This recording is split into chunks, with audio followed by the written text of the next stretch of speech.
Hello, I am live.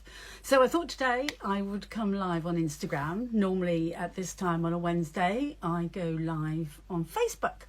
But I thought, no, I'm going to do it here today. So I'm in this position rather than the landscape. So I'm just kind of adjusting myself to that and what I can share with you online so that you can actually see everything. So I thought today, as the title suggests, I'm going to come on and tell you a bit more about my process, because I've actually been sharing videos of what I've been doing, but I thought I just wanted to talk around it a bit, because sometimes we can alienate other artists by the words and that we use. And anybody who knows me knows that I am pretty straightforward with my language, and I thought it was worth sort of covering that today. As always, I've got my little list here so that I don't get too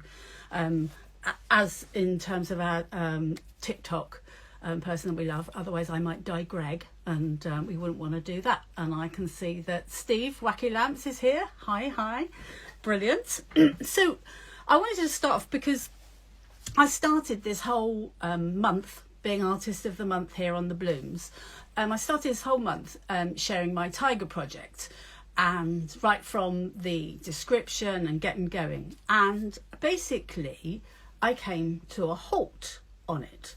And I realised that basically I always would describe it as not in the mood to carry on with that one. And that's why I normally have about 5 or 6 projects on at the same time. So I might be in the mood for one of the other pieces. Now, having spent a lot more time with my fellow Bloomz artists, and some of them would describe that as, you know, not feeling connected to that particular project. And of course, that's it, you know, because sometimes you pick up a project and you're just like so inspired and you just want to, you can do it all day. And other times, although I've found out that 2.5 hours is my maximum, so I exaggerate. And other times you're just like, yeah, I'm just not feeling it. Don't know why. And I think for me, I never question it. I never try and answer. Why am I not into that? So basically, the last time I shared my tiger with you, he was in this state, and he still is in this state. And basically, I've had a little chat with him, and I realised that I need to do his head and his face. And that's the part where I will start connecting, because, you know, you can think I'm off my head. I talk to my sculptures as I'm actually making them. And the one that I actually felt compelled to start was my pangolin, who I have just been connected to from the moment I have started him. And yeah, it's a him. So I'm going to I'm not sure if I've shared him at all with you yet, but basically here he is. And you can just about see his little eye. Excuse the fact that I've got sticks up his nose. It's just part of what I do. And he's in this particular position because he's actually going to be standing on a tree branch, because he's a tree pangolin. And also known as the long-tailed pangolin, because he's got the longest tail of all the pangolins. And if I just show... In fact, I'm going to make it a bit longer. But basically, it's that long at the moment, but if I put a little extension on, you'll see his tail's going to be that long, because his tail's basically 1.5 times his body and head, because he uses it obviously to attach round branches. And when he is on the ground, on the occasion times on the ground, obviously it helps to balance him. And his little babies, or her, if it's a mama, the little baby actually lives the first sort of 3 months, I think it is 3 to 6 months, on the tail, following them around quite literally. But from the moment I started my little pangolin, I felt so completely and utterly compelled to crack on. And can you see his little claws that I've just attached? That was my last little addition that I attached. So I'm quite pleased with that. And the great thing about this particular pangolin is he has quite a furry underneath and a furry inside of his legs, which really lends itself to the medium that I'm using, which obviously being fibre is very fluffy. So I'm quite pleased with that. But then I felt quite guilty about, not doing any more to my tiger. But I am starting to, I need to do that. And what sprang to mind was some of my fellow artists have said things like, well, I don't feel the same as other artists. I don't feel spiritually connected. I don't feel like I get creative ideas in my head. And I think perhaps we get hung up on the words that other artists use to describe how they are connected.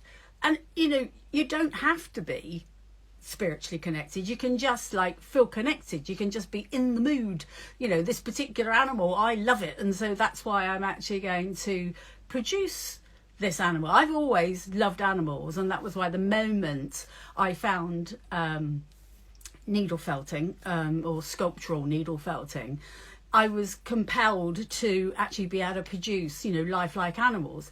I'm now taking that a step further and actually saying, right, I want to put my interpretation of those animals on. But it's been a process. The first part of that process was learning the techniques. I didn't wake up one day and suddenly go, do you know what? I'm going to sculpt an animal and be able to do it.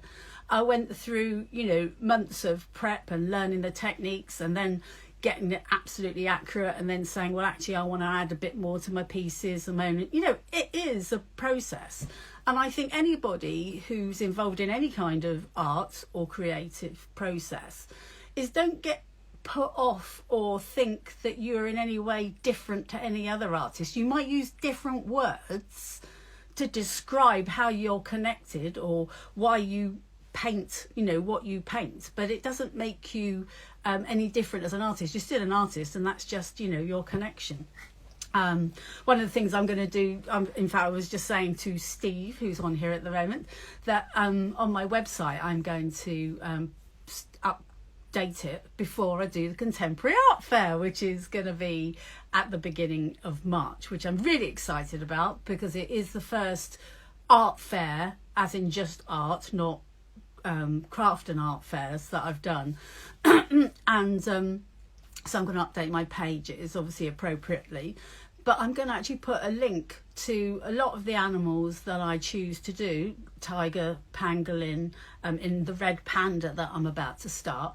Obviously, a lot of these animals are endangered, and there's a lot of chances to adopt, not physically obviously, but monetarily, to actually help put some money back in for, more often than not, it's rangers to be in the areas where those animals live naturally, to protect them.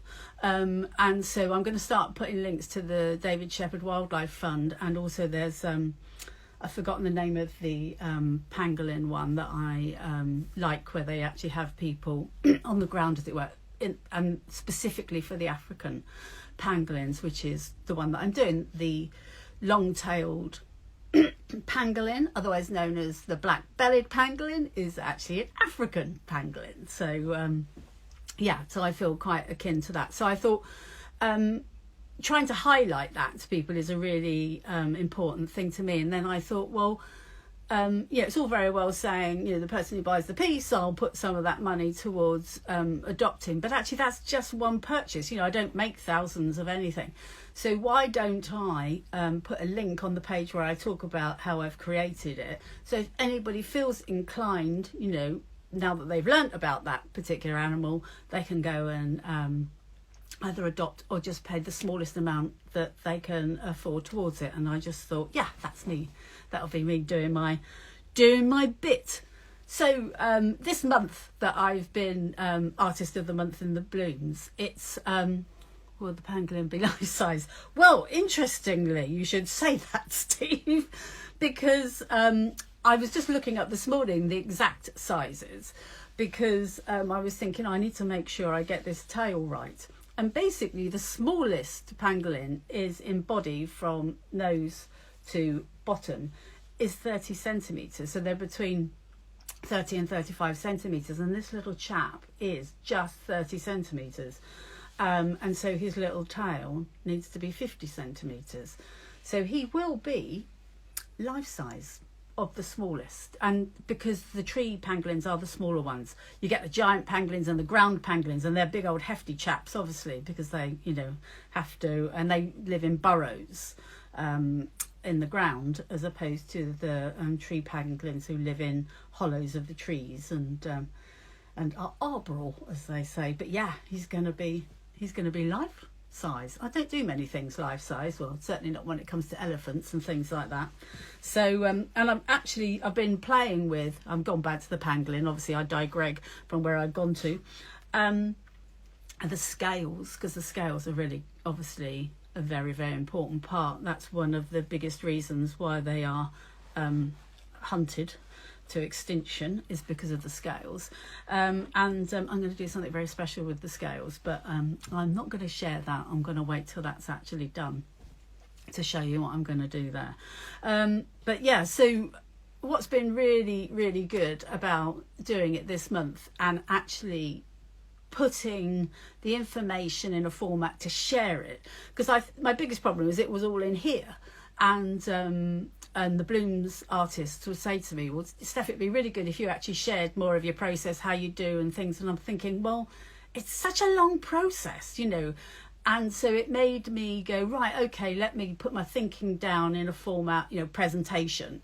And actually, I really loved it. And actually, I really love the format for myself, that I now am going to do it for all my future projects, regardless of whether I, you know, share it with everybody, because obviously come Monday I won't be Artist of the Month here, but I will be back on my personal page, and I will still share the projects that I'm doing, but not necessarily to this nth degree, unless people ask for it, because I now will have it, which will be brilliant. So for instance, the one that I have shared with you already is the red panda, which I haven't started yet, but I've come to my decisions on that already, so it's been brilliant to have that on. And the one that I started the other day was my hummingbird.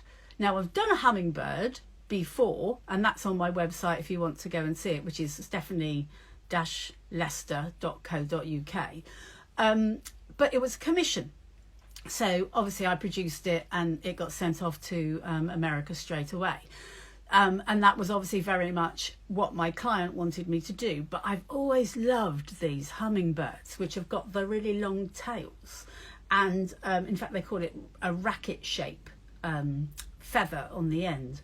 But they have these little fluffy feet as well, which are just amazing.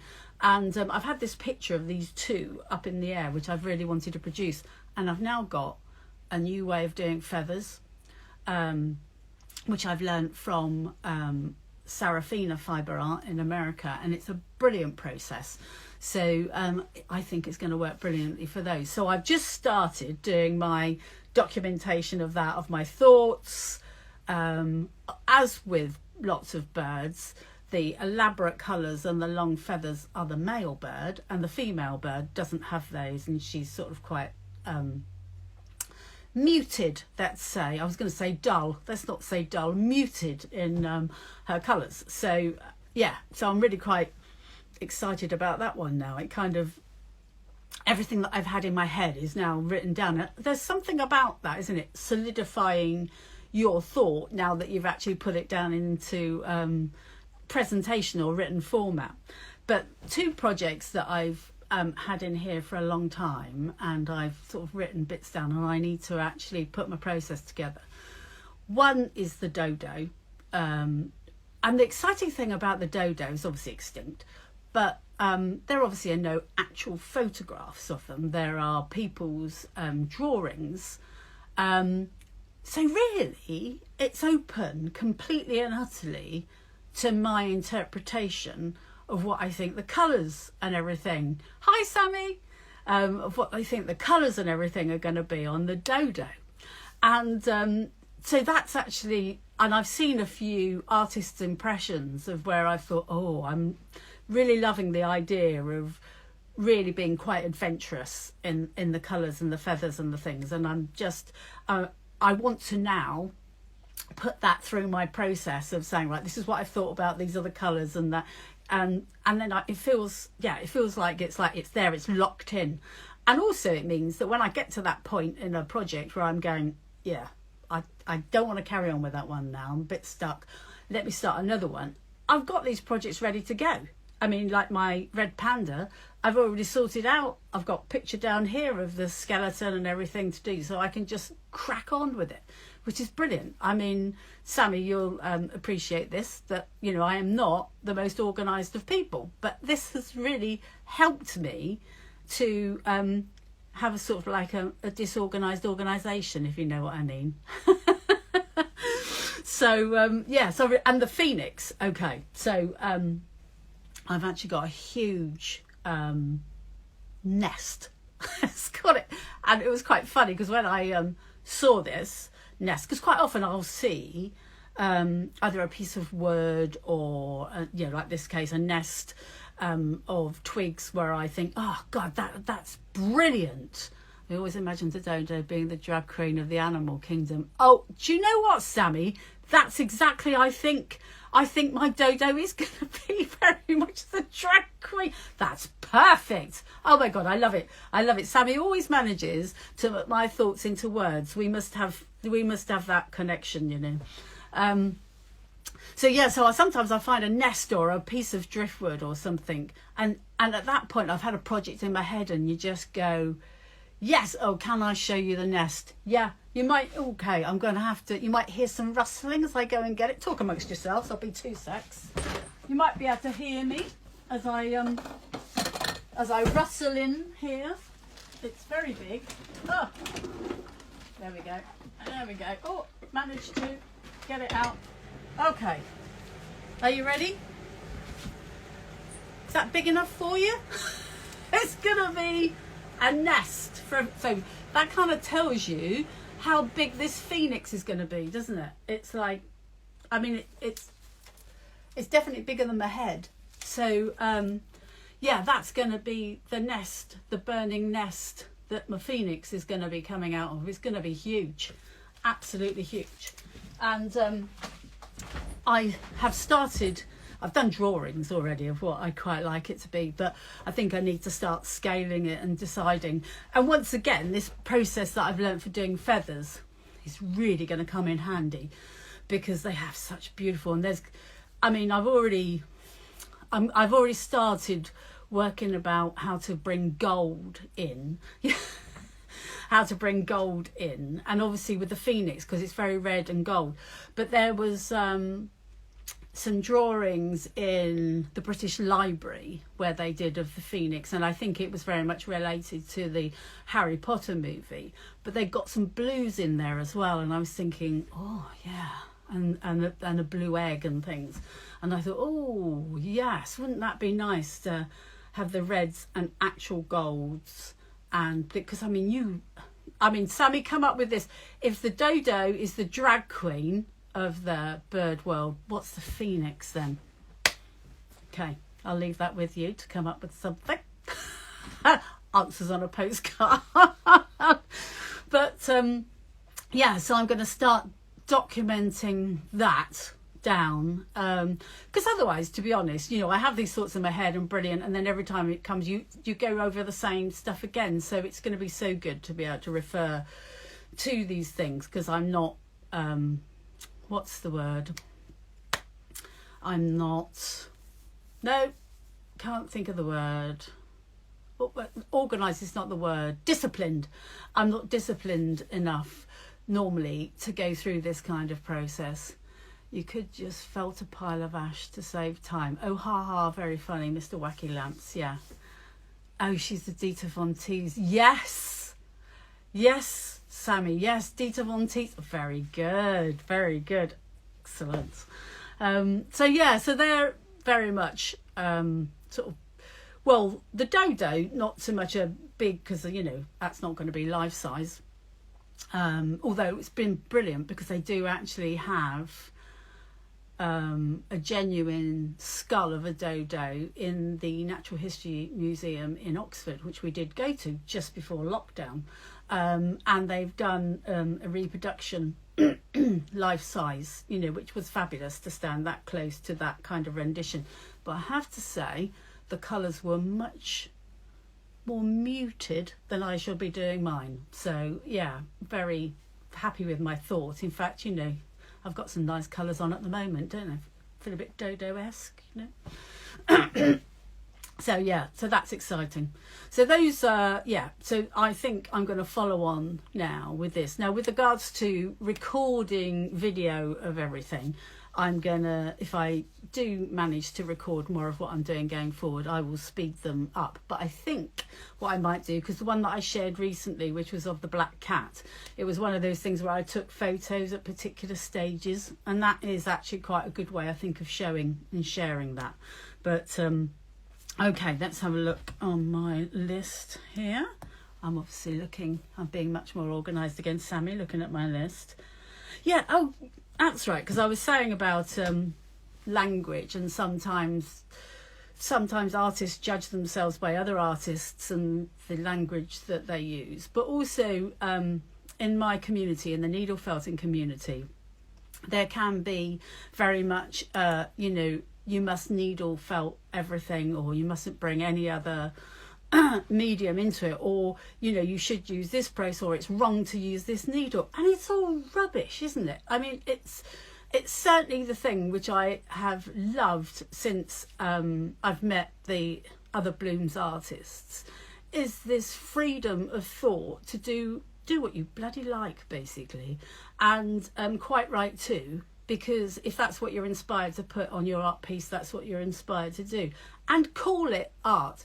Once you start calling it art, you'll start thinking of it as art, and then you'll actually give yourself a freedom to do what you want. It's not someone else's preconceived idea of what you should be producing. And I read an article only yesterday about the needles that we use, and someone was saying, it really upset them when they saw needle felters like myself, who basically, I'm looking around now for one of my needles hanging around, here we go, who basically hold my needles, can you see that, just about, hold it like this without a holder, because you can get special wooden holders to hold them. And I am assuming that this particular person has arthritis in their hand and it adversely affects them. But I don't, and I do actually felt with just a needle in my hand, because when I put the holder on, I can't actually get the feel. And one of the things that I keep sort of trying to say about my description of the action of when you're felting with the needle, it's actually quite a light, it's almost a tap, it's not a stab or a poke, which is the words which are quite often used. And more often than not, when I'm showing somebody new needle felting, the first thing you have to tell them is to be much lighter with their touch. And so for me, by holding the needle like this, I can feel exactly how far. When I'm on the hand, I can't feel it. So I would have to be, it's all, I'm trying to think what I could liken it to, really. But I'm quite sure it would be the same saying to an artist, right, instead of actually holding the brush and actually feeling that flow that you're using, I now want you to put that in a holder, and so you're going to have to watch to see what's coming out. You wouldn't get the feel for it. So I don't. And so the fact that someone's just written this article and basically said I'm an idiot, okay, I'm an idiot, but that's what I do. And everybody should just do what is right for them. And if I then get a painful hand or whatever, well, that's me. I've decided to do that. But that's what works for me. So I just, I think I just felt this morning like I wanted to say to everybody, give yourself permission to do what you want to do and use whatever tools you want to do. And even if, you take a hammer and turn it around the other way and bash whatever you're doing with supposedly the wrong end, it's fine if you get what you want from it. So I just, I feel like I'm on a bit of a soapbox today. It must be because I'm on Instagram in that format and not in Facebook on that format. It must change me or something. But so I just, anybody, as I said from the start, anybody who is an artist, do not feel that you're in, and hi Claire, don't feel that in any way you have to work. Art is freedom of expression, created how you want to create it. Absolutely. And just because somebody does theirs in a way, you don't have to do it in that way, and don't feel any pressure to. And actually, I'm pretty sure that most artists, when they express how they create things, they didn't feel like they wanted to foist that upon you, you know. And I always remember growing up, my brother always saw himself as an illustrator, because he always used to say that he copies things as opposed to being an artist. But he does now do portraits of people's pets and things. Well, yeah, okay, he's still copying because it's a photo and it's of an animal and stuff. So, you know, there's an element of, we're always picking up ideas and doing stuff. So, you know, it's kind of wrong to think that because you're doing a piece of art, be it sculpture or, you know, painting of something that exists, that in some way you're not being creative. Can you show your pangolin again for those who've just joined? Okay, yeah. My pangolin, guys. I was just saying how I hadn't updated you on my tiger because I haven't done any more since, but I went on to my pangolin, who, here's his little face. Can we see? Sorry about the matchsticks in his nose. It's just a part of my process.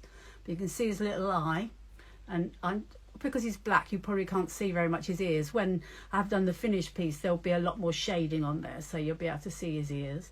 And I've just added some claws on those little feet. And here we go through to his other back feet with his lovely little claws. Now, his tail is very long, but is about to be even longer, because his tail is 1.5 times his body. Now, one thing I didn't mention was on the end of the tail, they have scales, you know, all the way along, but at the end of the tail is clean and fluffy, and they use that to actually detect things with their tail, to know what they can actually put their tail around. That's quite interesting, isn't it? It's like a sensory thing. Yeah, I don't know what it's called, so I'm kind of making that bit up. But yeah, so he's obviously, I'm doing all his underskin black because he is the black-bellied, and he will have quite a fluffy belly. But yes, I need to fluff up his hands. But yeah, I was quite pleased with those claws. They're very... How many scales? Do you know? I don't know, because that's one of the things when we started this. We said, oh, I won't have to do as many, you know, I did 300 feathers when I did my kestrel that you can just about see there poking his little head in. I did 300 feathers, and in my head it was, oh, I have to do that many. Do you know, I think I probably will, because that's a long tail. And it's a row of about 5 across, and they also have them underneath as well. Might have a soft belly, but he has them underneath the tail, and I mean, they're just glorious. In fact, I love the shading of the black-bellied pangolin scales, because they start off fairly dark, probably more brown. I mean, black in the natural world is more of a dark brown. It's not really black as such, which works really well when you're using wool, because natural black in sheep is that, you know, just really dark brown. So it starts as a sort of really black brown and goes to sort of a chestnut, and then comes to a quite golden colour on the end, well, going that way. So I don't know, I think it might go up to about 500 again, you know. You know, I got out another little project which I haven't finished. I started absolutely ages ago, and this is still his undercolour. I haven't put his fluff on top, but you know, it's going to be a little dachshund, bless him, with his little feet, and quite different to me pangolin. But I just got him out and thought, oh, bless him, I feel like he's been a little bit ignored, and perhaps I should finish him off as well. But yeah, so I'm quite excited, but I'm also excited to get back on with my tiger as well, and get that face started. But yeah, so I've got, where are we? We're Tuesday, so I've got till next Monday, and on Monday, Sammy, who's here on the call, will be interviewing me out, as it were. Right, she interviewed me in for the month, and she'll be interviewing me out on Monday here on Instagram. So that'll be brilliant. Looking forward to that, Sammy. But before then, I've still got my Thursday and Friday posts to do. So I've still to decide what part of what processes or what thing that I'm doing. So if anybody has any requests, because I haven't actually done those posts yet, so if you've got any thoughts about what you would like to see on Thursday or Friday, of anything that I've talked about that I'm about to do, or I'm in the middle of, or you've seen something that I've done in the past and thought you'd like to know more about, then yeah, ask, put in the comments below, and I'll get going on that, because I haven't done them yet, and I'll do it. I'll be doing it tomorrow probably. But there you go. So, oh, brilliant, Sammy. Yeah, looking forward to it too. So, gosh, that time's gone quick, hasn't it? It doesn't take much, does it, for me to talk for 30 minutes? That shouldn't be much of a surprise to some of us.